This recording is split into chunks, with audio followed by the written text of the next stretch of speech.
So my topic for tonight is about the importance of sleep. When you are young, your parents normally set your bedtimes, which always seem too early. However, they know from experience how much it is to have the right amount of sleep.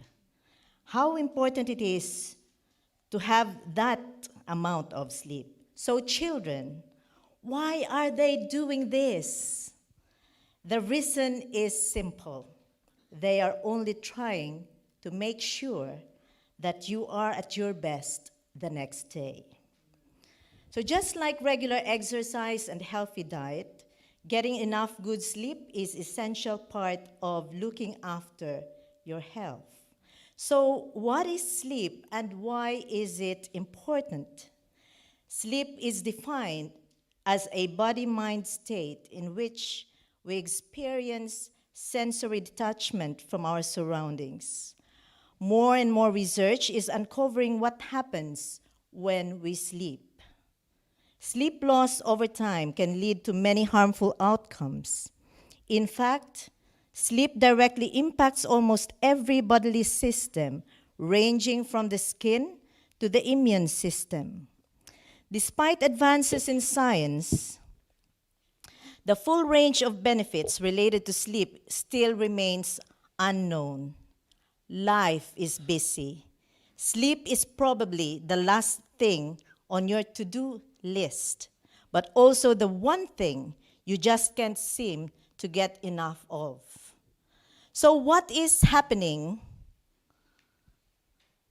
What is happening during sleep? How much sleep is needed? During sleep, the body has the opportunity to repair itself and to get rid of wastes that have accumulated in the tissues during the day. The rate of metabolism during sleep is at its lowest point, being sufficient only to keep the vital parts of the body in operation. So, during sleep, blood pressure drops, pulse rate slows down, breathing is irregular and slackened. Body is less sensitive to pain, light, and sound. Body temperature is somewhat lower than during waking hours. The amount of sleep needed varies among people, but everyone should have enough to awaken rested and refreshed. So when to sleep and why is it important? A snippet from a Brigham and Women's Hospital Division of Sleep Medicine in Boston, Massachusetts, study showed that a combination of insufficient sleep and sleep patterns that disagree with our body's biological clock, we call it circadian rhythm, may lead to an increased risk of type 2 diabetes and obesity. A circadian rhythm is a biological process that regulates and coordinates many of your body's functions, including metabolism. It tells your body when you should sleep and when you should eat. So what would happen if you defied your body's instinctive cues? To address this question, researchers studied the impact of rotating shift workers' sleep schedule in a tightly controlled laboratory environment.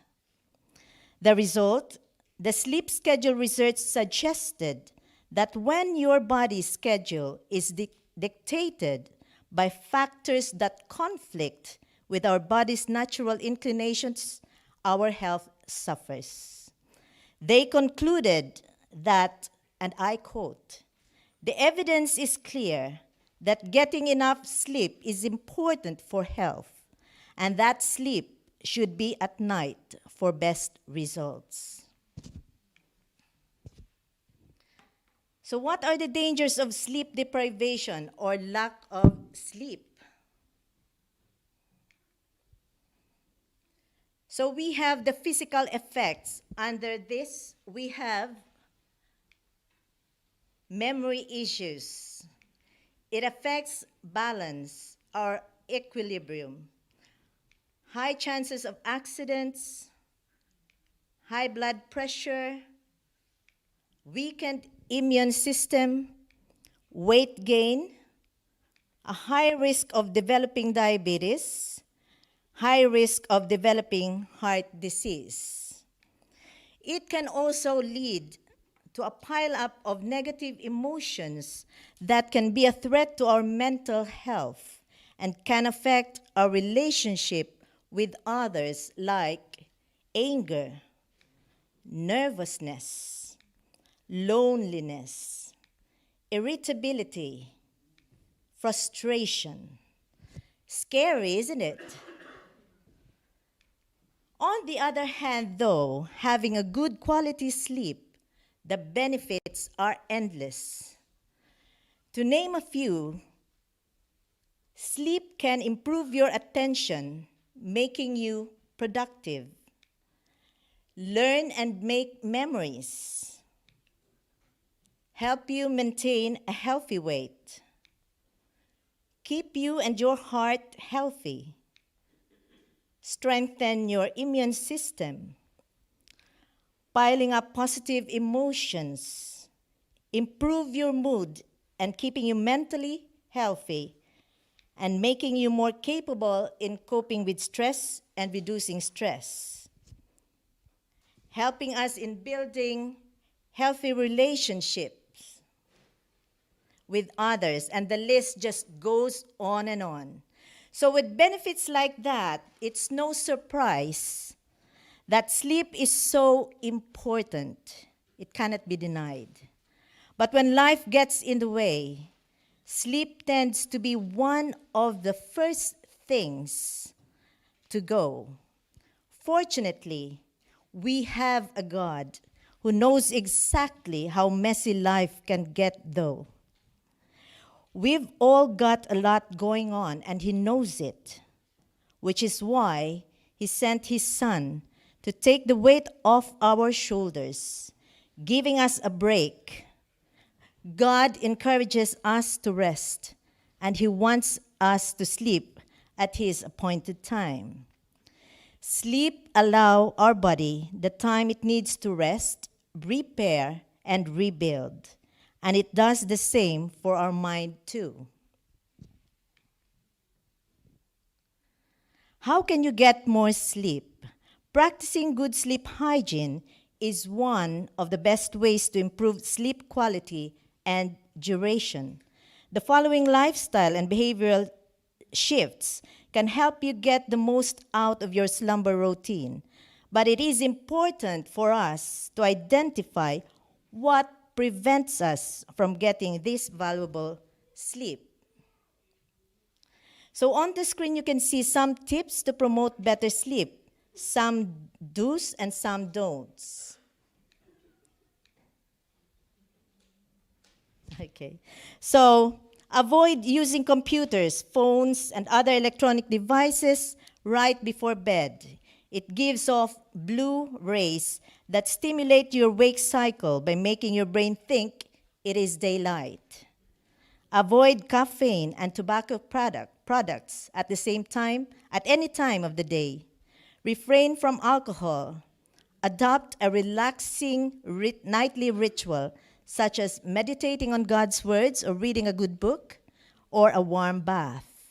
Exercise daily, but refrain from rigorous physical activities in the evening at least 3 hours before bedtime. Don't rely heavily on naps, which can interfere with your sleep cycle. Make a regular sleeping schedule and adhere to it. Before I end my topic for tonight, let me share with you the following Bible verses taken from Psalm 4, verse 8. In peace I will lie down and sleep, for you alone, Lord, make me dwell in safety. And Matthew 11, verse 29 to 30. Take my yoke upon you and learn from me, for I am gentle and humble in heart, and you will find rest for your souls. For my yoke is easy and my burden is light. If you've ever felt beaten down by a hard situation in your life and you can't sleep, wondering why you're still stuck, it can be a helpless and defeating feeling to wonder where God is in those times. Sometimes God uses these situations to pull you and me closer to Him. He wants to do more than just fix our situation. He wants you and me to trust in Him in those valleys. Resting in Him, God's got you and me, and the rest that He gives is all ours. As God's children, all we have to do is to take it and sleep on it, to help us to be at our best the next day. And that ends my topic for tonight, and I hope you were blessed. Thank you.